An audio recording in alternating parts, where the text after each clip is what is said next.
Video असा आहे की ज्या पोरी कॉलेजमध्ये एकदम सुंदर अशा मस्त दिसायला असतात ना, आणि त्यांना जर कोणा मुलाने प्रपोज केला तर त्या एवढ्या भारी भरतात, अरे बाप रे बाप, जशा त्या कुठल्या हुरपऱ्या आहेत नाही का.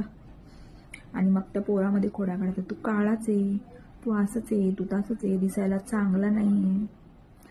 तर आताची सध्याची त्यांची परिस्थिती सांगते, लग्न झाल्यानंतर त्यांना हमखास टकले, असे डेअरी बाहेर, असे जाळपाड कसे तरी नवरे भेटतात. आणि मग ज्या मुलांनी त्यांना प्रपोज केलेला असतं ना, ते कुठेतरी त्यांना दूर असे दिसले ना, फिरताना हिरताना किंवा जाताना, त्या मुलांना ना मला असं वाटतं खूप आनंद होत असेल. ते मनातच म्हणत असतील, केवढी भारी भरायची, मी प्रपोज केलं होतं तेव्हा मला किती नाव ठेवलं होतं हिने, तू काळाच आहे, तू असंच आहे, तू बारकाच आहे, अमकं ढमकं नाही का.